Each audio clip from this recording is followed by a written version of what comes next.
There's no way this game isn't funded by a super PAC, right? We're entering our flop era. Shit's bleak out here. All right. 18 plus, who wants to get milked? It's kind of quality we have here. Debate this. I need the edge. I need what the raw, unfiltered internet can bring you. This is probably only going to be the third or fourth dumbest thing I've said today. That's for nobody. Just out there raw dogging the internet. Way more hog than I expected. It's about as much hog as I anticipated. This is going to be one of those episodes, isn't it? Here comes the cow. Here comes the cow. All right, let's get this over with so we can play Magic. Hello and welcome to Debate This, the show where no one is right, but someone is definitely wrong.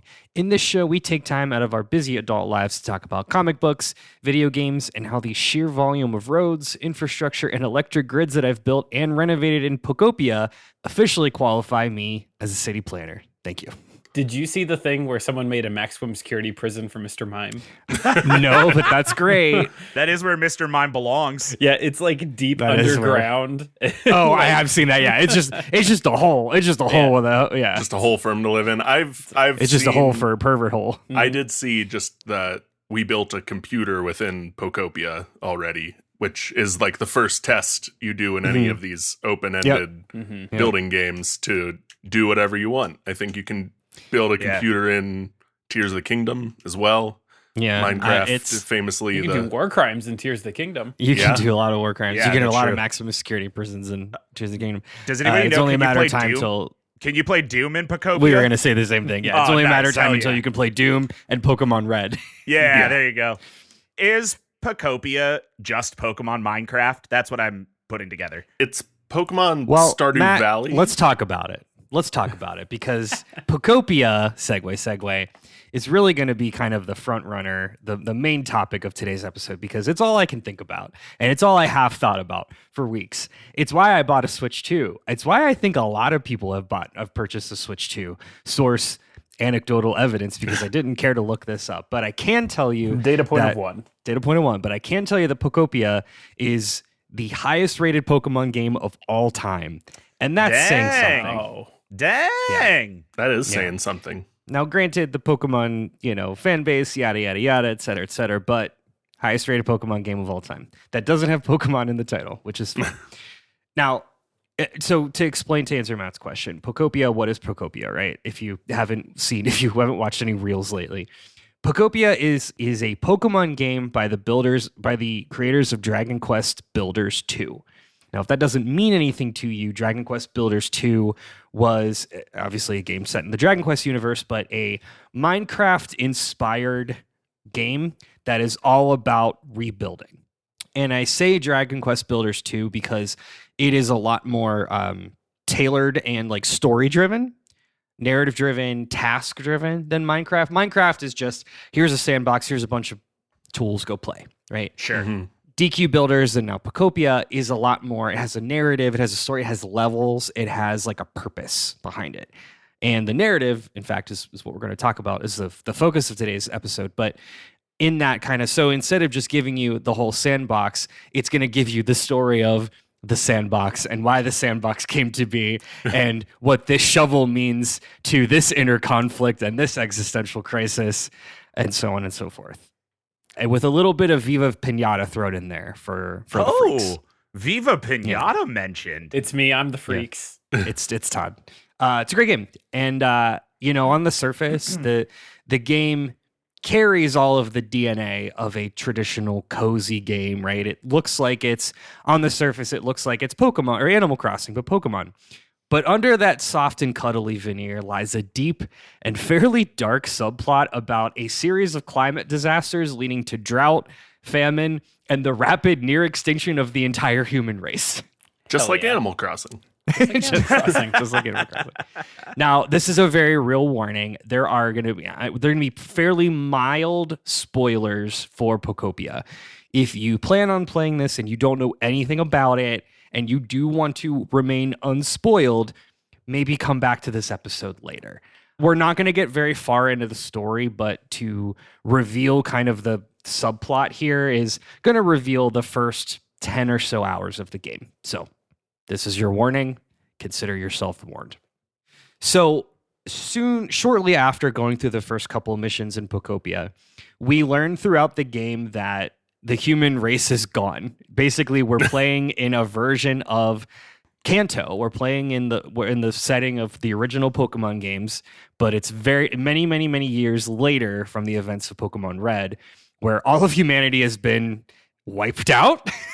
And yeah, we eventually learned that humans fucked off to space. Oh, like a Wall-E. Yeah. They did a Wall-E. Yeah, kind of like a Wall-E. Did they go there on a Pokemon spaceship? And by that I mean a spaceship that is actually a Pokemon. No. Sadly, no. Is there a Well, actually, we don't Pokemon? know. Actually, that's fair. We actually don't know. Like, okay. We legitimately don't know. You're gonna tell me some Rotom isn't shaped like a spaceship? Spaceship Sar didn't come down. Spaceship Sword. No. I found out today there's a Pokemon that pulled the continents together. You're gonna tell me there's not a spaceship? They're not officially, no.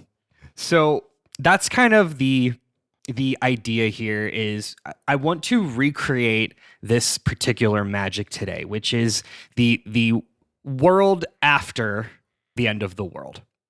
We've had a lot of examples of this in past game franchises. Breath of the Wild obviously comes to mind as something that also upended the Zelda formula with the minor apocalypse that was Calamity Ganon.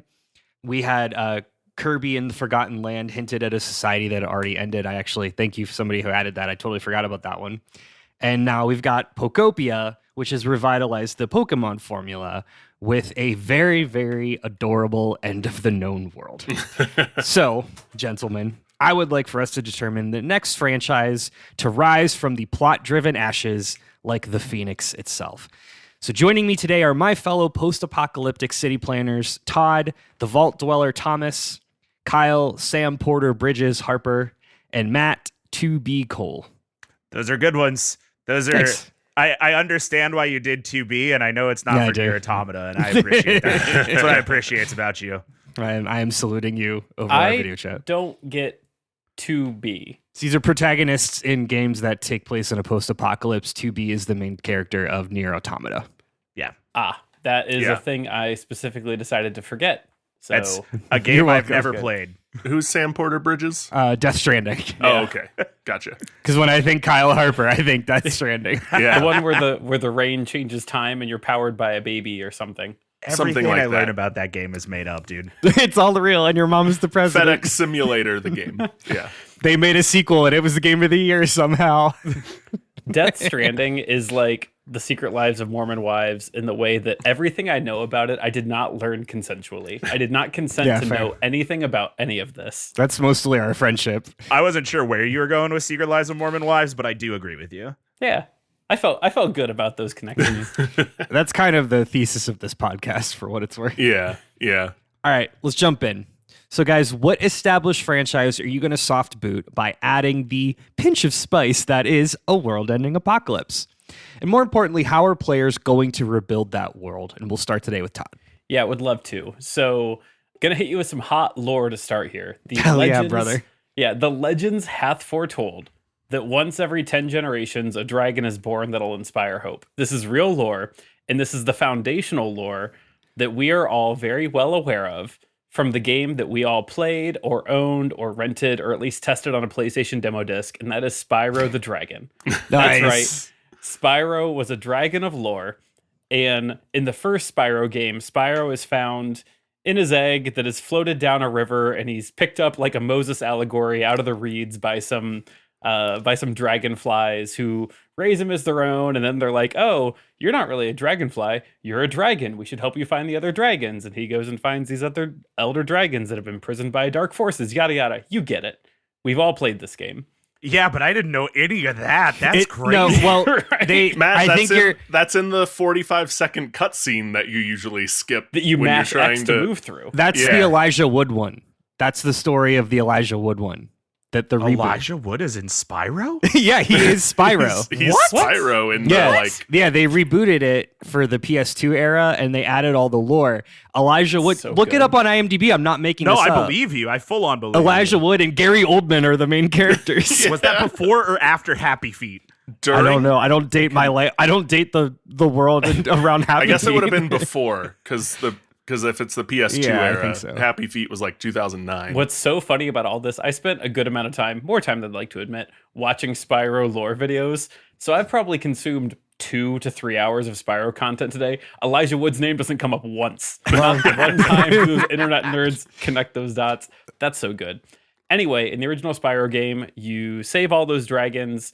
You defeat the evil dragon Cinder, who you actually find out that she has just been corrupted by this being called the Dark Master. You fight off the Dark Master, save Cinder, yada, yada, yada. That's the setting of Spyro, the original game. We're doing a soft reboot. This game starts with you. Again, the third. A young purple... Not with Elijah Wood. No, Elijah Wood. We don't have that. We don't have Elijah Wood buddy right now.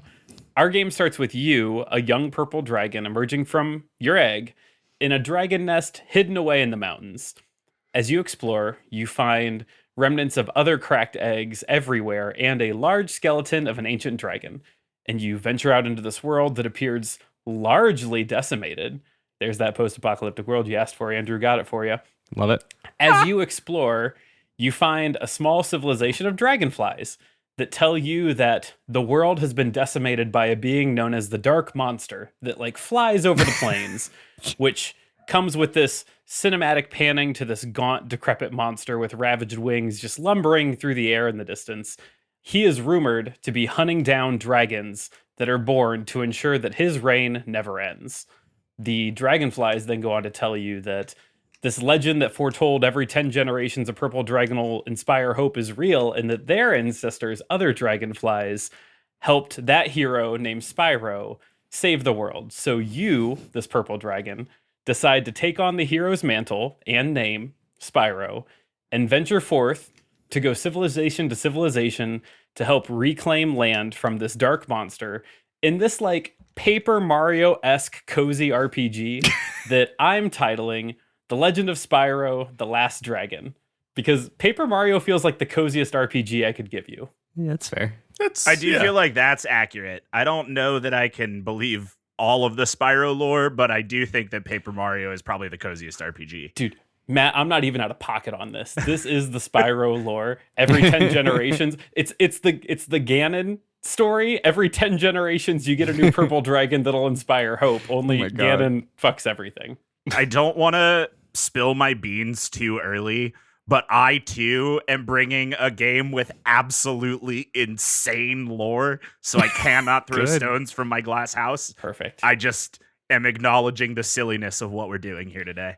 Yeah, I never really, because again, I also mashed X through all the cutscenes, and I was like, yeah, Spyro, save dragons, got it, send it. And it's like, no, he's a Legend of Lore dragon. Like he's prophesied. He's Dragon Jesus. They need him. I always love revisiting these old games because it's hard. It's easy to forget that this is the era of everything is in the instruction booklet too. Yes. Because like my example is always like all of the Donkey Kong Country lore. Yeah. Yeah. Or like Rampage World Tour, any of the Rampage games. Yeah. Where it's like, monster smash things. Then you're like, oh no, these were people. Yeah, So and there's maybe like the a whole alien soda one. corporate subplot. Rampage is crazy. That one is interesting because it's written on the side of the cabinet. Yeah. you gotta stand in the arcade and watch the screen flip for 10 minutes to get it all. That's it. You have to watch the primer screen go through a couple times to fully get what's going on. It's amazing just how like irresponsible video game plots were until probably 2010. I mean, but you got to think of it this way. I would argue until Ocarina of Time, the template for video game plot was, are you a bad enough dude to save the president? Yeah, Correct. Pretty much. Exactly it. Yes. Yep. Well, it was either that, it was a 1 or a 10. It was either, are you a bad enough dude to save the president, or title scroll of like long a ago nuclear in a galaxy blast far, of, far away. These things exactly. happened. And my 8-year-old brain can't shove the quarters into the machine fast enough to get past that. Mm-hmm. All right, let's move on to Kyle. What are you bringing us? Yeah, Andrew. So apocalypses in media are usually depicted as being kicked off by some sort of like big violent event, like a detonation of nuclear weapons, population decimating virus or illness or something, or every computer in the world not understanding the existence of the year 2000. et cetera, et cetera, et cetera. I get that the joke was supposed to be the third one, but that was hard because all three of those could have been the third one. Yeah. But what if the apocalypse we experience in our video game is more of a financial one? If the world economy collapses and the former way of life ceases to exist, that is just as devastating an apocalyptic scenario as a world overrun by fungus zombies or parasites turning everyone into adorable food creatures. But we are resilient. We will rebuild. And who better to rebuild after a financial apocalypse than a greedy, money-obsessed capitalist? What? Not only someone who can recreate a fiat currency in their own image, but then wield it to shape first a bank, then a town, and eventually a nation to their whim. And this is exactly what players will be able to do in Super Wario Land Wario's Unum. Wow! That's really good. Holy shit, Kyle. I do love that I spent the time to be like, dragons rule the earth. The dragons are destroying the dragon. Kyle's like, rich man builds society in his own rich image. Send it. What's your flavor of apocalypse? Here's mine. Kyle also hit us with a pun, so It's very good. True. it's pretty good. All right, put it down in the sticker idea note. Yeah. Oh yeah. We need a flag now. Yeah, a seal with the Wario nose and mustache on Famously it somewhere. pro-union. Yeah. Famously Wario. pro-union Wario. He had to get that money somehow. Yeah, Yeah. yeah. All right. Out of and- many Wario. Any Wario. And that's definitely not the No, it's translation, out of but funny. it's out of Wario 1. One, yeah. Yeah. all right, Matt, where are you taking us? Boy, am I taking you somewhere. I'm actually taking you to a really specific exit of I-70 in West Virginia, but that's only for the tri-state area, folks. That is for me. It's been 13 years since the last entry in the Cabela's Dangerous Hunt series. Really? There hasn't should been not a have high taken- demand for the Cabela's franchise? I should We not had a have taken a Spyro drink game of water. sooner than that. Which, believe it or not, was the 6th entry in the Shut Cabela's up. Dangerous Hunt series. Not just Only? Cabela's games. There are 40 Cabela's games, but there are 6 Okay. Dangerous Hunt games. Now, I know what you're thinking. Christ. Dangerous Hunts doesn't really sound like a cozy game, but just because you're not thinking of the bigger picture, imagine you're an off-grid living, big game hunting forest dweller. One day, while boiling river water to brew your coffee, you kick back on the porch to enjoy the sunrise. When you see it, a mushroom cloud peeks over the far ridge. A moment later, you feel the subtle pound, the blast in your chest as more and more mushroom clouds appear on the ridgeline. Luckily, you're far enough away from any metropolitan area to be immediately affected, and your knowledge of living off the lands allows you to survive the initial fallout. You boot up your CB radio, you fire up the generator to get in contact with the other hunters in your off-grid community here in the Northwestern Territories of Canada, where, of course, everybody who is a protagonist in the Cabela's Dangerous Hunt series wants Sure. to end up. It's literally either there or Uganda. Those are the only canon options in which you can end in these games. Oh. So anyway, the apocalypse has happened. The bombs have fallen, and you are safe. Fine. Up with your off-grid buddies, way off-grid, living far enough away from any metropolitan area, and all you need to do is stay safe from the animals. Because the animals, just like they are in every Cabela's Dangerous Hunt game, are explicitly evil and want to kill you. That is the plot of Cabela's Dangerous Hunt. Animals are evil and want to kill you. And What? also, your dad or brother has died in front of your eyes. And so, following a series that does, I shit you not, have 6 entries: Cabela's Dangerous Hunts, Cabela's Dangerous Hunts 2, Cabela's Dangerous Hunt Ultimate Challenge, gonna do all of Cabela's them. Dangerous Hunts 2009, Cabela's Dangerous Hunts 2011, Cabela's Dangerous Hunt 2013 comes the 7th entry in the series, Cabela's Dangerous Hunt 20XX.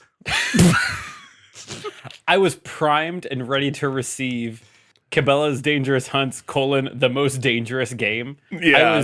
It was Yeah. there for me, and I like what you did better. Yeah. I really appreciate that Cabela's Dangerous Hunts skipped 2012 and stuck with the year naming convention when they returned in 2013. Through 3 installments. They were naming them like NCAA games. Yeah. Like, But then they skipped a year and then kept going well, with Kyle, that. there weren't any revolutions in hunting technology in that year. I will get even deeper into the Cabela's Dangerous Hunts lore later on. Do not worry. All you need to know now is that you are an off-grid survivor, and we're doing like a cozy little farming simulator that also sometimes is a hunting game, but is mostly a cozy little farming simulator. They canceled the 2012 one because they thought a newly elected Barack Obama was going to take all their guns. That's what it was. They spent 2012 Yeah. lobbying for Mitt Romney and not making a game. There's no way this game isn't funded by a super PAC, right? No, they gave all their 2012 money to the Coney campaign, and they didn't have any time to make a game. I don't know if I'm more surprised to learn that the Cabela's Dangerous Hunt franchise has protagonists and isn't and lore and isn't just go shoot things, or if that lore has more in common with Call of Duty Ghosts than than previously expected. Wild. Also, real quick, if Coney 2012 was a social media litmus test or a media literacy litmus test in that year, we would fail it as a society in 2026. Coney 2026 would devastate this world. Yeah, would wreck society. I fear that if we talk more about this, we will spiral in the middle of our own episode. Yeah, And Probably- we must, for the well-being and health of the listeners, move on. For the listeners, let's go to prompt 2. All right. So we've established our 3 scenarios. One by one, give me the main premise of the game, highlight your major story beats, and the major gameplay loop that's going to make up the game. Bonus points if you can make it cozy and or friendly for all ages, but of course keeping it subtly dark. Yeah, so like I said, every 10 generations we get a new purple dragon and Spyro's Hope and so on and so forth. That whole thing. You are one of those. You are the special boy. You, the new Spyro, you go from level to level to interact with new groups of animals to help them save their individual communities from a dark presence that has corrupted the land. The catch being that each land is corrupted due to that big dark monster I talked about having struck down one of the dragons of legends that had protected that area. So you help the dragonflies by helping them purify their water source that's been tainted by the spirit of a dead bronze dragon. You go to a community of Komodo dragons by, defeating the haunted spirit of a red dragon that scorched their sands into glass. You help a community of dragon millipedes. Do you see what I'm doing here? By defeating the corrupted spirit of a green dragon that's plaguing their forest, et cetera, et cetera. All along the way, you build up a team of allies of animals that all have dragon in their names. And also, they probably wear like a cute scarf or goggles or something, a la Paper Mario. There's also like a type of sea slug called a blue dragon and a seahorse called the leafy sea dragon. So we'll probably do something with that. Okay. The options of things with dragons in their names that aren't dragons, lots of them. We got a lot of room to move there. So effectively, you go to an area, you meet its denizens, you find out what terrible destruction is ruining their lands, you defeat an undead spirit of a fallen dragon after doing some side quests and puzzle missions, you gain new strength and allies, you move closer to confronting the dark monster, and ultimately you work towards doing that to save this ruined world. Rinse, repeat. It's cozy, you got a protagonist, cast of allies. Power of friendship. Constantly reminded that dead dragons are everywhere. And it's all this like big dark monster's responsibility. Capital D, capital M. Yeah, capital D, capital M. Because like the playoff it being that the evil influence in the first game was the Dark Master. Okay. And this is now Dark Monster. I'm sure there's no connection there. Probably not. Probably not. Cool. If I can find a picture of the sea slug dragon, where the blue dragon, I'll drop it here in the notes because it is adorable. I know exactly what it looks like. It is super cute. Yeah. The leafy sea dragon is why Kingdra is a dragon type. Pokemon.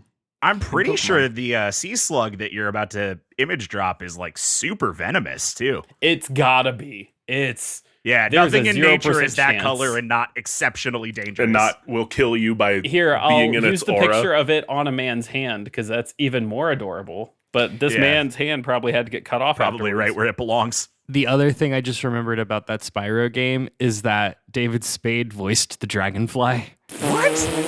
What? Wow. This is heinous. This is great because it's all before the like Skylanders Yeah. series spun off of Spyro, which Yeah. was which was like the 2010s era. Was of supposed to Spyro. be the second reboot. Yeah. Yeah. That was post Happy Feet. That's why. Post That was Happy it. Feet, That was- exactly. yeah. Yeah, in looking up the Spyro history, as soon as it got to like the Skylanders years, I was like, I can't. Images of the slug and the seahorse are in the notes, which is a thing you can access by joining our Patreon at the $10 tier. Yeah, I have seen I this hope before. that's what gets you. I hope it's the sea slug that pulls you to the Patreon. I really do. Same. It's At worth me it. in the chat if it is. We would love for you all to join our Patreon so you could see images that you can easily Google. that we copy and pasted from Google Yeah. Images. To see the first to fifth Yeah. results of searching the exact terms Todd said in, And the, look, in his point answer. counterpoint. if you at home need that, great. Let Yeah. us be Value, that. baby. Let us be Please. your Chat GPT substitute. But let me just say, the blue dragon sea slug is whimsical and adorable. And And deadly. you are robbing yourself of joy if you're not looking at it right now. It looks way more like a dragon than I anticipated a sea slug Yeah, it kind of does. to look like. Yeah, this image is a little weird because it's obviously not in the water, but actually here's a more whimsical. You know what? If you want to see all these whimsical images, they're Yeah, Okay. we're pretty close to spiraling again, but Yeah, we well. are. We should move on. It's very okay. cool. I said what I said. Kyle. yeah, Andrew. So in E-Warrius Unum, players will be tasked with building a banking system so strong and powerful that they are able to first incorporate a town, then build up to a state, and then eventually a nation. How will they do that? First, they will go around and convince NPCs to let you hold their money for them, to keep it safe, protect their valuables. Then you will use that money to make them money back. You will give them interest on their money. So you're going to start an It's a real MLM? step 2 question mark, step 3 profit. Yeah. Answer Yeah. there, Kyle. You'll use that money to recruit other enterprising capitalists to turn their money into more money. You will protect their money by pacifying warlords that come to your to your bank, forming alliances with other clans, other formations of people that form in this post-apocalyptic world, closing deals, and eventually, again, building up to a town, city, nation, etc., etc. How will you do this, Andrew?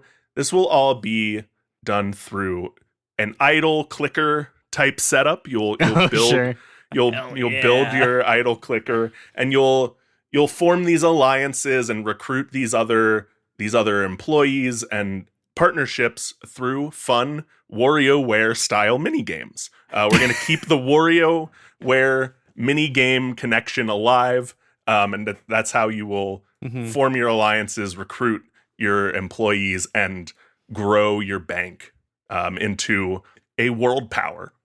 I, for one, look forward to building camaraderie with another warlord while holding a Wiimote on my shoulders and simulating squats at a rhythm. I think that will be the great uniter of our kingdoms. Yeah. Kyle, do we have the license? Is Bernie Madoff going to be a playable character? Bernie Madoff will not be a playable character. We did not get license to his life rights, but there'll be references. I'm just trying to think up all the silly WarioWare games. And it being an idle clicker that goes from being idle clicker to I'm doing a WarioWare game is the funniest thing possible. Like, I love that. Yeah. I would 100% play. I don't love idle clickers, but I would 100% play a Wario. An idle clicker that's Yeah. interrupted by a quick Yeah. time mini game where you Totally. have to strike a let's dance pose or something. Yeah. Sorry, I have to mash A to keep the bear out that's trying to push into my house because that was a mini game. Yeah, like the thing that I always remember about the WarioWare games is they open with like a single word instruction that tells you what to do. So I love one that's going to pop up and be like, embezzle, you know? Yeah. Yeah, and you'll have to like flick money into a wallet like graphic in 5 seconds before the timer runs out or something. It's pretty good, Kyle. I love this. My favorite part of Mad Max is when they make a multi-level marketing scheme. Mm-hmm. Yeah. All right. That's what the two M's in MLM stand for. Mad Level Max. All right, Matt, what you got? Okay. So what you need to know is that in the Dangerous Hunt series, animals are evil. Now, you're thinking to yourself, well, this is a game from the perspective of a hunter, and so they just want to justify the hunting. No, that's not what I mean. The animals are evil and actively trying to kill you. That's what makes the Dangerous Hunts games different than your average big buck hunter game, is that the animals are evil. Why are the animals evil? They're pretty much controlled by a demon called the Kaftar, a half-man, half-beast werewolf type thing. I'm not kidding. All of this lore is from Cabela's Dangerous Hunts 2011. I watched a 45-minute video about it today. I swear to God, I have a link from a subreddit that I cannot believe we have never talked about before. I just found it today. It's called Respect the Thread, and it is a subreddit that is all about detailing out the power scaling of characters for when people have debates about power battles. Right. So anyway, to quote from that thread, the Kaftar is a legendary shape-shifting hyena that has haunted Uganda for centuries, called a demon by the locals with the power to control other animals. In 1982, the Nightfall program, a secret military project attempting to weaponize animals, sought to hunt the Kaftar and study its abilities.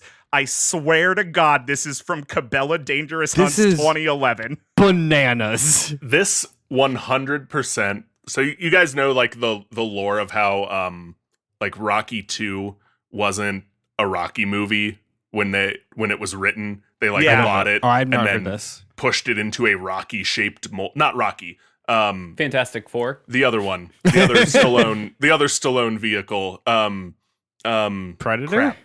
No. I'm out of Stallone vehicles. Or that's not Stallone vehicles. Rambo. Only the first Rambo was a Rambo movie, and then the next 5 were like other movies that the studio bought and then forced into a Rambo shaped mold. This is 100% what Cabela's did. Is they must have bought some other game and were like, slap Cabela's on the cover and change nothing else apparently.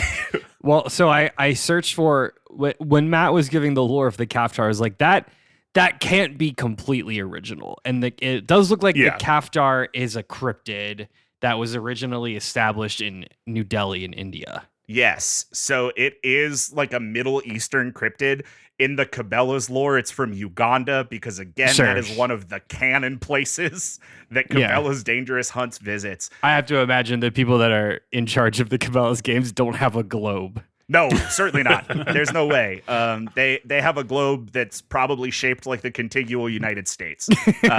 Or maybe North America because they go to Alaska a lot. Anyway, so the animals are angry at humanity for nuking the planet, obviously. The Kaftar is really upset. And you are a specific character. Your name is actually Luke Marshall. Who is Luke Marshall? One of the brothers from Cabela's 2011. Shut up. Who is trying to save his other brother, but his dad jumped in the way, and his dad got eaten by a bear. And then later on, they go to Uganda for a hunting trip. What? A Kaftar possessed a bear?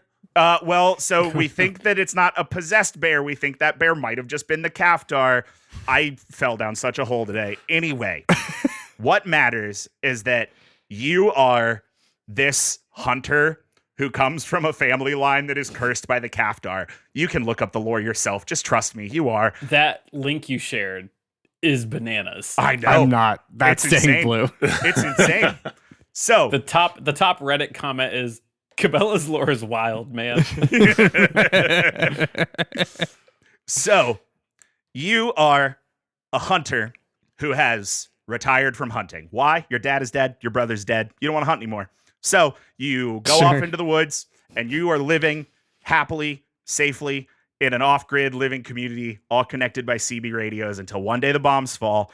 And now the Kaftar and all the animals are really mad at humanity because they nuked the planet, and that sucks for the animals. And so what you are doing is like kind of just Stardew Valley. Like you've got your little, like your zone, you're building out your camp, you're harvesting, you're making food for yourself, you're crafting. And then the like night cycle, it's not really a day-night thing, it's just like the other half of the game is you do like little rounds of vampire survivors, but with mutant animals.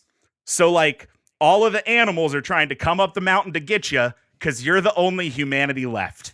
And they are mad at humanity because they nuked the planet. So all the mutant animals are coming up the hill to get you, and you got to work with the other off-grid Cabela's dangerous hunters to hunt the mutant animals and also live in your cozy little off-grid community.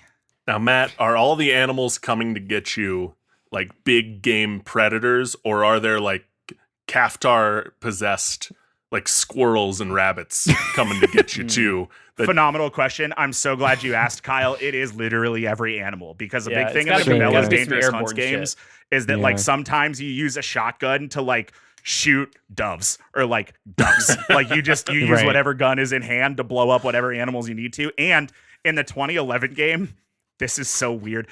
A bunch of the animals have like mismatched sounds to insinuate that they're more evil. So like you see a pack of crows, but the sound effect is bats.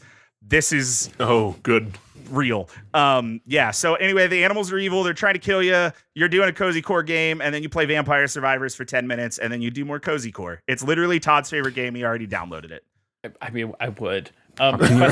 Question I have: what was the name of the character again? It was very normal. Yes, Luke it is. It's Marshall. very normal. It's Luke Marshall. 1,000% is the protagonist of a Hallmark movie. Well, Yeah. like I give wild credit for it not being something like Ruger Eagleman or something like that. Like the lowest hanging fruit, they said, no, we'll go one branch higher. We can do better. Yeah. The game opens. This is the 2013 story that I'm like pulling this name from, which what's weird is that the 2011 game isn't really a prequel to the 2013 game, but then the 2013 game uses all of the same lore and kind of like retroactively makes the 2011 game a prequel. It's a strange choice. Anyway, the characters' names are Jacob and Luke Marshall, and I have to assume that they were just two Cabela's employees of the month who won a drawing. Like, if you're employee of the month this month, you get to be in the video game. And I think that was Jacob and Luke Marshall. Probably. Yeah, sure. Either that or like what are the two most common names of people who like are signed up for the Cabela's loyalty program? Yeah. And they copy pasted those into the game. Matt, did you just invent Ark Survival Involved? Pretty much. Yeah. I did Okay. not.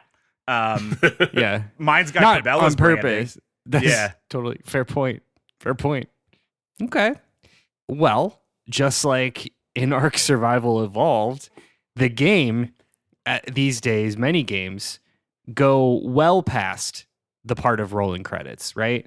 And a lot of these like cozy core games like Stardew Valley and see also others, the purpose is people are going to play this game for months, for years after finishing the main story. So tell me how, after the credits roll, how are you going to get players to, quote, finally start playing the game? Yeah, we love a good new game plus. Let's just get that out there. Okay. So in Legend of Spyro: The Last Dragon, it ends with your character, Spyro, confronting that dark monster that we talked about, capital D, capital M.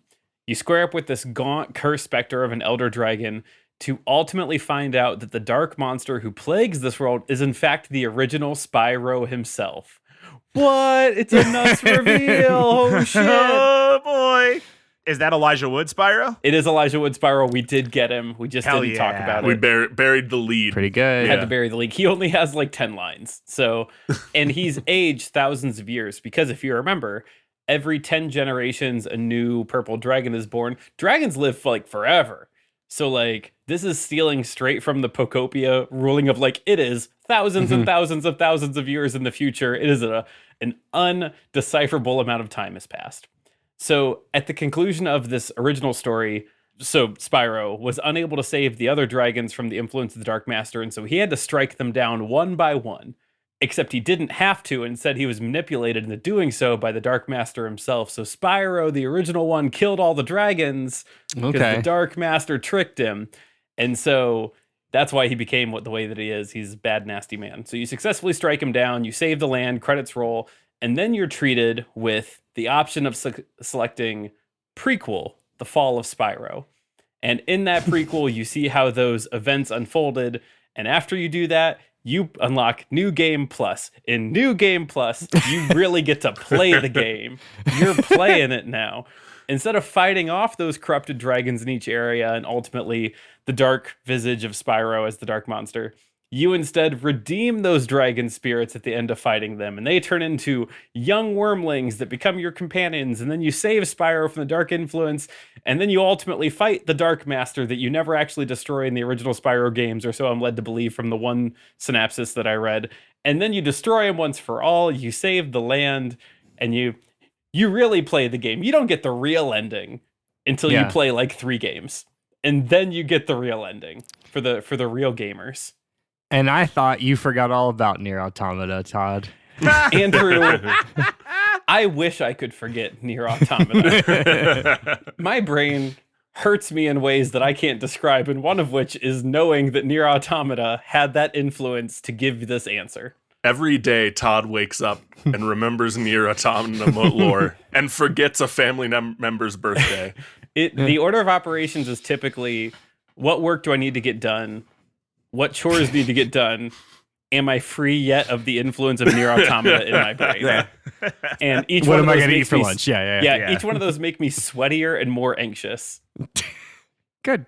That was for you. I did that for you. I loved it. I'm in. And to give Elijah Wood some more work because he's struggling. Yeah. He needs some more royalties. Okay. Kyle. Yeah, Andrew. So after you play through the main game, you form your nation state of Wario Land. You've grown your humble bank to a nation. You will unlock the ability to play Super Wario World and join other players in an online experience where you compete on the world stage, literally, to see who can form the most alliances, make the number go highest, and be the strongest nation in Wario World in an EVE Online-esque game of resource gathering, alliances, and strategy. I love that. All done by the same methods you used in the main game, forming alliances, making deals, and of course, beating other players in QuickTime minigames. I love it. How many spreadsheets are involved? As many as you want or need. Perfect. Yep. No notes. That's it. All right, Matt. Yeah, so everybody's asking, what is the goal of Cabela's Dangerous Hunts 20XX? Most of these games are pretty linear. They play on sort of a rail shooter style or just a linear 3D adventure game. And with this new farming sim, the question is, well, if I'm not trying to avenge the death of my father and or brother by killing a particular animal, what am I really living for? And of course, the answer is domination over the lands. That's kind of what Cabela's is all about. And so you are trying to build up your little community, like your little space, right? Your let's call it like a bunker, you know? Let's just call it what it is. You're trying to build up your space to survive the apocalypse. And the last mission of Cabela's Dangerous Hunts 20XX involves you finally completing the wall around your entire space, which is pretty large. It's a couple of acres, and resurrecting or re-erecting the felled radio tower at the edge of your property. Because again, the animals are evil, and in these games they use technology to maliciously go after the protagonist. I'm not even talking about the gorilla super soldiers that you meet in these two games. They're in Uganda. They're not in the Canadian Northwest, so they're not even coming up, but they're there. Anyway, animals know technology, and they know that if they shut down your radio tower, you're going to be isolated, and there's not going to be any way to help you. So you complete your wall, you do your last run of Vampire Survivors, you get all the animals out of your space, you put the tower back up, and when you log back on to that CB radio, the world opens up. Finally, you have constructed a wall. You are considered a safe member of the society. You will be able to now travel to other people's bunkers that they have also built and do trade and commerce with these people in the goal of creating an entire civilization. So after you've walled off your zone, the like overworld zooms out, it opens up. You have the ability to now go out, cut down trees, expand your area, try to connect with the next guy over, all in hopes of bringing back humanity from the brink, all while surviving the Kaftar, the evil, shape-changing animal demon spirit that is actively hunting you all the time. I would like to add something here. I feel like I'm speechless. It's yeah. A moment ago, it was a game I would download instantly, and then you made it kind of like Slenderman-like, where I'm being hunted by an evil spirit all the time. Well, that's just kind of the game. Like that's the Cabela's Dangerous It's just Hunts the whole lore. overarching the whole time. Yeah, man. Gotcha. Yeah, you're humanity, and the Kaftar is trying to kill you. I wasn't sure if this is like a Poppy's Playtime thing where I'm actively being menacingly hunted. No, I think it's more like if Resident Evil 3 had a farming minigame. Yeah. It is kind of like if RE3 had a farming minigame. If you slow down for too long, then you are engaged in combat. If you told me with your whole chest right now that Resident Evil had a farming minigame in it, I would believe you. Same. And play it. Yeah. A couple of heartbeat. times. I would believe you. Does Resident Evil have a fishing minigame? Sure, it has to. Probably. It can't not. I think legally every Capcom game has to have a fishing minigame. I think that's like... It's in the contract. Yeah, a court some 20 years ago established that. I'm pretty sure. I want to, in the post show, take like 3 minutes to rant about how I'm overfishing mini games in every game ever. I just want to hold space for that later. Dude, we can join hands and jump into that abyss together. Can't. Yeah, man. Hell yeah, it's brother. a Kaftar, baby. I've heard the word Kaftar more now than ever. But I've never heard that word before. Yeah. Now I'm like, yeah, the Kaftar. The Kaftar. Dude, when I was watching this lore video, the first time he said Kaftar, it hit me like a Mack truck. I was like, what? What did you just say? What do you mean? What do you mean? I mean, learning being none of us are enough up on our cryptids, frankly. Yeah. 50 minutes later of hearing Matt talk about Kaftar, I'm like, oh yeah, the Kaftar. I get it. Yeah, of course. Right. Yeah. The Kaftar. Evil, CR6. Evil shape. Evil shape. Go downstairs and have dinner and be like, honey, we need to talk about the threat of the Kaftar. Are you talking to your kids about the Kaftar? I feel like the only sensible response to that is, I don't think you can say that. that's not our word. All right. So we've established the plot, we've established the world, we've established what your characters are going to do to rebuild that world. The credits have rolled. Players have sunk hundreds and hundreds of hours. We're now on to version 4.5. And we've done our seasonal furniture drops and all of the events. And players are finally waning and going on to something else. So we got to do a sequel. So when we get back, each of you are going to tell us in our super secret bonus question, how are you going to set us up for the sequel that inevitably undoes everything that the player has done to this point and start over again? We will be right back. Okay, we're back. A la Tears of the Kingdom, we have a sequel. We have a sequel to a game where our players have spent a lot of time rebuilding a world gone away. We need to reset everything yet again, but we want to retain everything. So how are you going to undo everything from your first game in the sequel and ensure that your players rebuild everything a second time while making it still feel like the first time? Matt. Todd. Matt Todd. Todd. Andrew. Kyle. Matt Todd. Kyle. Dr. Scott. So good. So the developers made The Legend of Spyro: The Last Dragon as a true swan song of a somewhat beloved franchise. Like, this was their version of being like, look what happens when a story hits its conclusion. We're done. So you can imagine the surprise when the exec stormed in and said, do it again, we want more money. So I am proud to announce that in 2027, we will get a release of a sequel titled The Legend of Spyro: The Dragon's Return. That's right. The dragons, we thought they were gone. They've returned. And so you're going to play as a young Spyro who, same plot of land, same situation, but now you got to go to the other side of the island or the land or whatever the domain is called, because we only saved half the island. You didn't realize it, but there's a second half of the island. And so you got to go to all those and rebuild their specific civilizations. And I get that this might seem repetitive, but you got to realize there's like 2 or 3 dozen different types of dragons that we can claim. And there's also a lot more animals with dragon in their name. So we're just going to do it again. We're just doing it again. It's not different. It's going to sell enough copies to be profitable. But like, people are going to get halfway through and be like, this is just the same game again with the Koopas are a different shell color kind of situation. And the idiots are going to play it. They're going to love it. It's going to make enough money to be profitable. That is it. Guys, the dragons, they returned.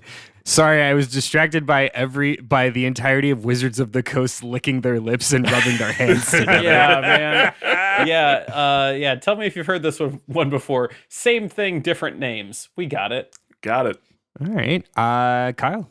Yeah, Andrew.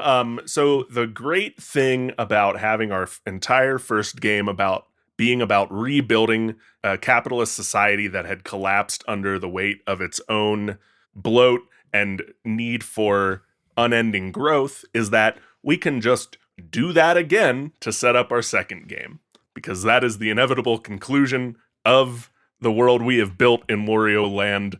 Warrius Unum. We're just going to collapse the economy again and tell players to do it again with different mini games and different idle animations. And damn it, they're going to love it. They're going to love us for it. Look, I asked for a Tears of the Kingdom, and God damn it, you both brought me Tears of the Kingdom. So yep. Egg on my face, I guess. Go ahead, Matt. Yeah, I do actually have something a little bit different for you. See, the whole idea of Cabela's Dangerous Hunts 20XX is that you and your other off-grid dwellers are the last of humanity. I mean, that's why the animals are hunting you in the first place, because they're evil and they hate humanity. But in the sequel, it's going to be revealed. Do you guys remember the lore? Actually, the Nightfall program, which is in service of controlling animals to weaponize them, launched the bombs. They dropped the bombs, and now they're using the animals to attack the last survivors. And the reason they're doing it is because they live in their own metropolitan bunkers, and they're all a bunch of rich people, and what they want to do is hunt human beings. Cabela, the most dangerous game. Cabela's Hunts, the most dangerous hunts. We're doing it. That's the sequel. You're hunting dudes, and the animals are evil because we controlled them. It's in the lore. You're welcome. Thank you. Yeah. No, seriously, thank you for that. Yeah, you're welcome. It was a real Mortal Kombat, The Adventures of Sub-Zero or whatever. Yeah. No, I'm glad we got to the most dangerous game. It's really important. But I do need everyone to know that I kind of lost the thread there. And when you started saying they built a metropolitan, I thought that was still the animals built the metropolitan, like a Zootopia. Oh, it's called Spore, Andrew, and it's the most advanced game we've ever seen. Excuse me. You're right. How dare I? It delivered on every promise. Let's close these out. Give me your final statements and why you're not pitching a different Zootopia. Definitely not pitching a different Zootopia. Listen, my super secret bonus question answer was bad, but everything before it was good. Spyro already kind of rides the beginning of like there's been a cataclysmic event. Let's just take the dial to 11 and rip it off. Let's have a dragon plague. Let's rebuild from it. Let's send him off the way he's supposed to be. Elijah Wood's recording the lines as we speak. We can't turn back. Like we have to do it. Look, it's pretty simple. Players love watching the number go up. Historically, love games that reinforce their capitalist ideas. And we put both in one game and gave them fun mini games to play in between those things happening. I can't see a game that will sell at more copies than this. It's a winner. It's most copies of any game of all time, really. Really. East I-70, Exit 11, Dallas Pike, Triadelphia, West Virginia. That's not a place you know, but if I tell you it's the exit with the sheets and the Cabelas, you know right where I'm talking about. Cabela's has a brand recognition that people love. And if you tell them we're doing an apocalypse game, they'll buy it for their grandpa. He's not wrong. He's not wrong. Or their grandpa will buy it for them for Christmas. Could be both. And this is only for Matt, I really want the one of the quotes on the box art to be, "It's across from the Cheddars." I think that you underestimate just how many people that joke is actually for. That's fair. All right. Well, this was truly, truly something. I asked for a cursed thing, and you brought me 3 very cursed things. So let's take a moment to absolve ourselves of the sins of the last hour and toss around some good vibes. Yeah, Kyle, saving the world with capitalism is one of my favorite aspects of Fable 3. And so I love that in a world of idle games, you've given us one with Wario that is both idle dollar mining and then very quickly not idle gameplay whatsoever. That's really, really fun to me. I really like the version of your game that is that social media app Be Real. It's like you've got 5 minutes to stand up and do fake muscle lifting to merge your kingdom with another rival gangs. Like I love that. I think that's very, very funny. It will go viral. Matt, did you say Triadelphia 5 minutes ago? Yeah. Like that's a real place? That's literally the highway exit we're talking about. Triadelphia, West Virginia. Bananas. Just truly nuts things. What I will say is your assessment of a game where during the day you're like building a community and at night you're shooting and fighting things is every third Newgrounds game I've ever played. It is also a game, Super Fantasy Kingdom, that I've got nearly 70 hours into on Steam. You clocked me. You clocked me good. No cryptids in that, but hey, I'm into some weird cryptid shit. I wrote it down in my own notes, Triadelphia, and I just needed a resolution on that one. We'll go to that Cheddar's on the way to Techo this year. How about that? Yeah, that's a great idea. You think I'm not going to get the biggest, fattest burger at Cheddar's and a milkshake that'll put me into a coma? Yeah. I'm going to do it. Oh, that'll kill a man. And then then they're going to drag you through what I assume is the largest Cabela's in the continental United States. It'll be a privilege. It's no pyramid, but it'll be a privilege. What's crazy is it's not even a Cabela's anymore. It's a Bass Pro Shop. I was gonna say it's Bass Pro Shop. Oh yeah. Yeah, it's like if you're north of the Mason-Dixon line, it becomes Rallies instead of Checkers. The irony is that there is literally Cabela's 15 minutes from 3 of the 4 of our homes. Absolutely. Yeah, but it's not the pyramid. It's not. It's not the old country. But no, I love both of your weird little pitches in different special ways. Todd, I like how you took the Spyro lore and just kind of remolded it into an apocalypse story, because it already sort of was, and now you made it. You just took out the ambiguity of it and made it one. No and that's whimsy great. here. No whimsy here. It's all bad. I also like getting Elijah Wood back to play the villainous version of his character from the Spyro games everyone forgot about.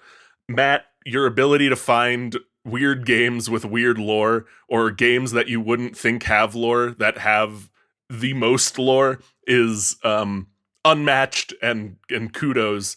And again, a like cozy game that turns into a shooter survival game at night is really good and would clean up on a Steam sale. So good job.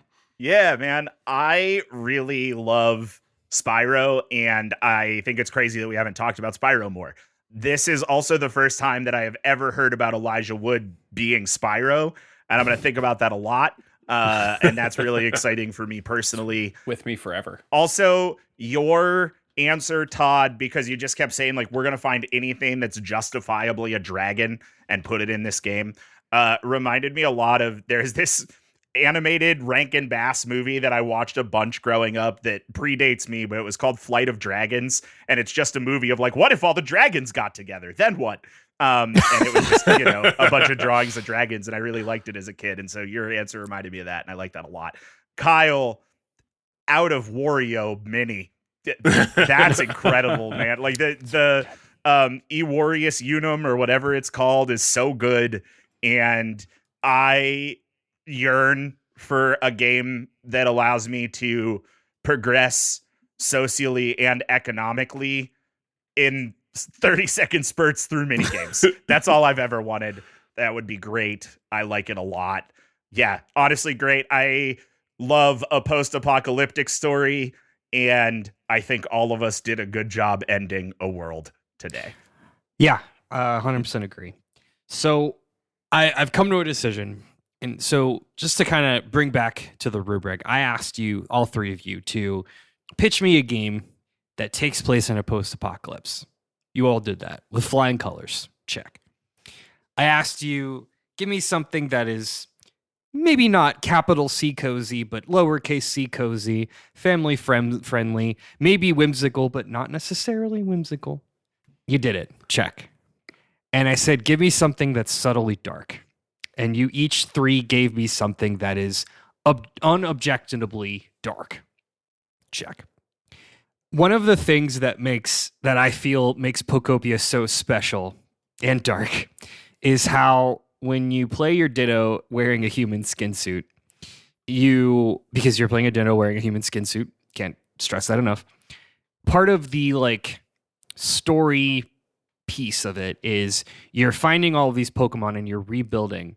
But because there's no humans around and you're just kind of in the like ruins of human society, you're rebuilding like houses and electrical grids and all these things. Very, very much human things.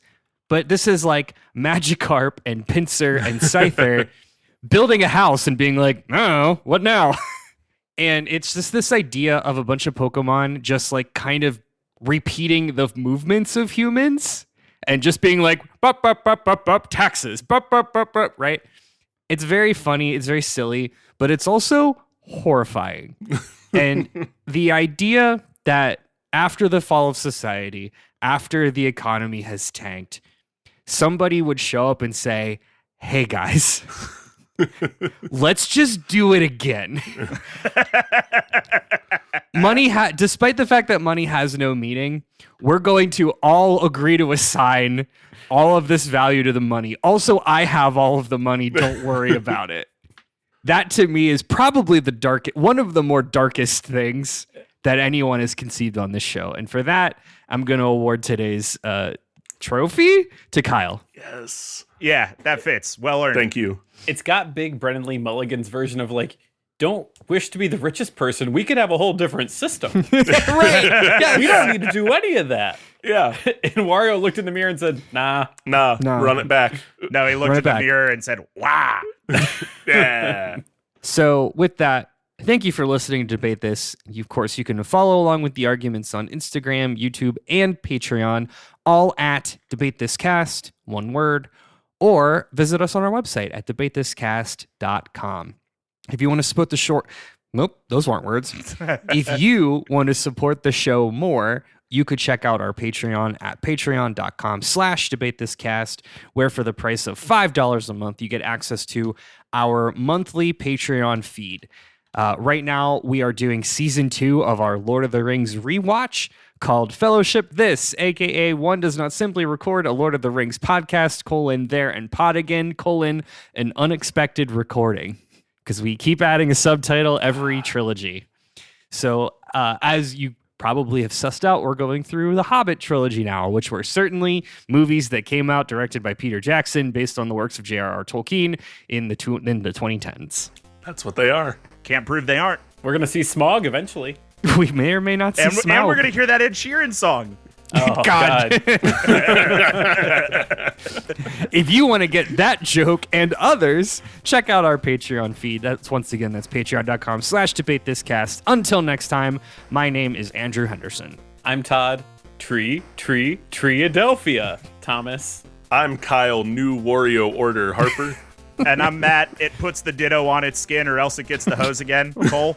No. And we're saying thanks for debating with us. And if you think we're wrong, you can come fight us behind the swing sets, nerds.